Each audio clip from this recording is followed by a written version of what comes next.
ગરુડ પુરાણ અધ્યાય છઠ્ઠો મનુ વગેરેનો વંશ વિસ્તાર। શ્રી હરિ બોલ્યા, તે જ રીતે અનિલ નામે વસુનો અગ્નિપુત્ર કુમાર નામે પુત્ર ઘાસના પૂળામાં જન્મ હતો। એક કુમારના પણ શાખ વિશાળ તથા નેગમેય નામે 3 પુત્રો થયા। અનલની પત્ની કૃતિકાનો પુત્ર કાર્તિકેય કહેવાય છે। તે જ રીતે 7મા વસુ પ્રત્યુષ નો પુત્ર દેવલ ઋષિ નામે પ્રખ્યાત થયો। પ્રભાસ નો પુત્ર વિશ્વકર્મા કે જે દેવતાઓનો સુરથાર હતો। અજેન કપાલ અહિર્ભ્રદ્ય ત્વષ્ટા એ વિષ્ટાના પુત્ર વીર્યવાન રુદ્ર થયા।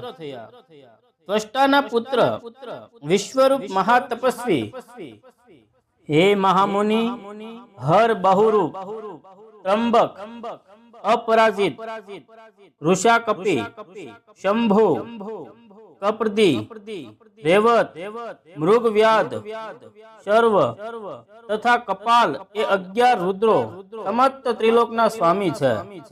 સોમ ચંદ્રની 27 પત્નીઓ હતી જે નક્ષત્ર નામે પ્રસિદ્ધ છે। જેમના ભરણી વિશ્વરી અશ્વિની વગેરે નામો છે। કશ્યપ મુનિથી અદિતિનમાં 12 સૂર્યો ઉત્પન્ન થયા હતા। તેઓ વિષ્ણુ શુક્ર અર્યમા ધાતા ત્વષ્ટા ઉષા વિવસ્વાન સવિતા મિત્ર વરુણ અંશુમાન તથા ભગ નામથી 12 આદિત્ય સૂર્યો કહેવાય છે। તે જ પ્રમાણે કશ્યપની પત્ની દિતિથી હિરણ્યકશ્યપુ અને હિરણ્યક્ષ નામના 2 પુત્રો ઉત્પન્ન થયા હતા। અને સહિંચિકા નામની પુત્રી થઈ હતી। સિંહિકા દાનવ વિપ્રચિતથી પત્ની થઈ હતી। હિરણ્યકશ્યપુને 4 અતિ તેજસ્વી પુત્રો થયા હતા। જય શ્રી કૃષ્ણ।